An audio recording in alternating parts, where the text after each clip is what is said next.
Bienvenidos amigos de Ámbito Jurídico. En el caso de Andy Warhol, ¿existió fair use o no? Recientemente se pronunció la Corte Suprema de los Estados Unidos con respecto a una controversia aún en curso. La decisión de la Corte Suprema de los Estados Unidos analiza si existe o no un uso justo de la fotografía de Lynn Goldsmith que resultó en 16 piezas de pop art creadas por Andy Warhol. Específicamente, se habla del uso justo, que tiene 4 elementos. El uso justo es una excepción a la infracción de derechos de autor en el sistema americano de copyright. Básicamente, para establecer si existe o no un uso justo, se toman en cuenta 4 factores. El uso y la naturaleza de la obra original, la naturaleza de las obras que hacen parte del análisis jurídico. 3, la cantidad y sustancialidad del uso de la obra original. Y 4, el efecto de ese uso en el mercado y el valor de la obra original. En este caso, la Corte Suprema de los Estados Unidos explicó que su decisión está enfocada específicamente a analizar el primer factor, es decir, el uso y la naturaleza de la obra originaria que resulta en una obra secundaria. En este caso, la obra originaria es la fotografía de Lynn Goldsmith y la obra secundaria es la serie de publicaciones de pop art que creó Andy Warhol. La Corte Suprema de los Estados Unidos explicó que el análisis del propósito y naturaleza del uso de la obra originaria es un análisis objetivo y no un análisis subjetivo. Es decir, un juez no puede entrar a analizar la intención del artista en el momento de creación de la obra, ni tampoco si la obra tiene o no características artísticas únicas de tal forma que ofrece algo nuevo al mundo de la creatividad.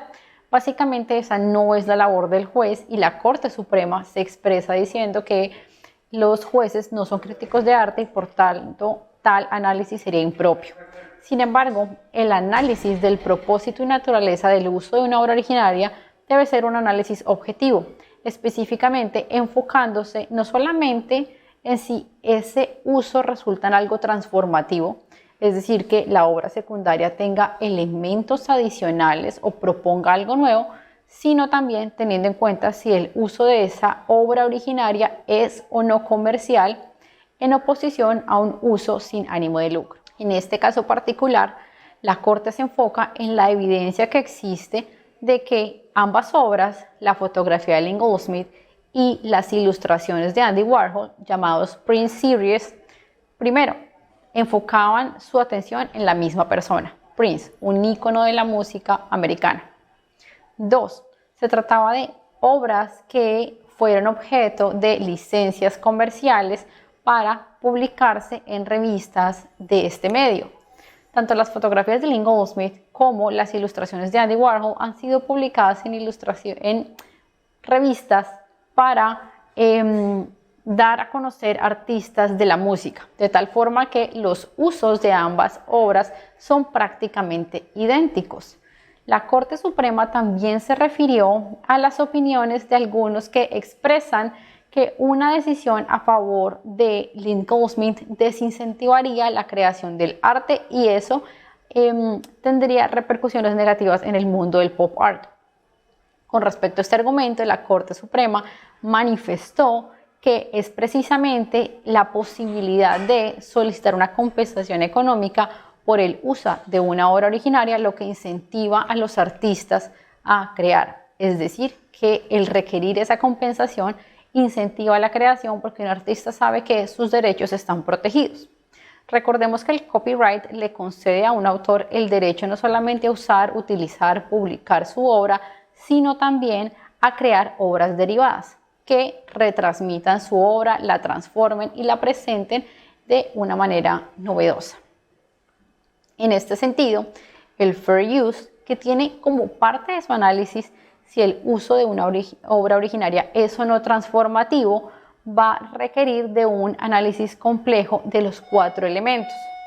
Adicionalmente, la Corte Suprema de los Estados Unidos especificó que en este caso su análisis solamente se aplica al uso que se hizo de una de las ilustraciones de Andy Warhol cuando la Fundación Andy Warhol concedió una licencia comercial a la revista Condé Nast para hacer una publicación conmemorativa sobre la vida de Prince después de que el artista había fallecido.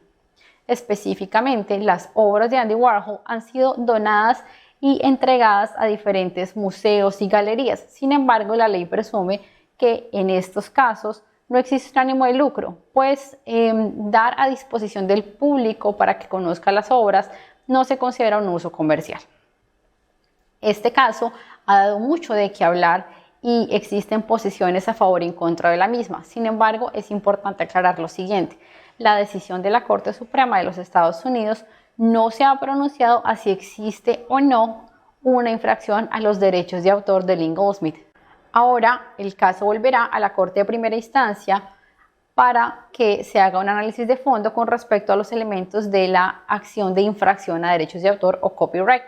En este punto es importante tener en cuenta que para prosperar en una acción de copyright infringement es necesario probar primero la titularidad de una obra protegida. En los Estados Unidos se requiere el registro de la obra ante la Oficina de Copyright de los Estados Unidos para iniciar cualquier tipo de acción judicial, y una vez superado ese primer elemento es obligatorio probar, 1, que la obra fue copiada, y 2, que existe una similitud sustancial entre la obra original y la obra secundaria. Ahora que la Corte Suprema de los Estados Unidos se ha pronunciado con respecto al hecho de que en este caso no hubo fair use, el caso debe volver a primera instancia para que se haga un análisis de ese otro punto que fue objeto y que ha sido objeto de la controversia, y es, ok, no es uso justo, veamos si es o no infracción a copyright.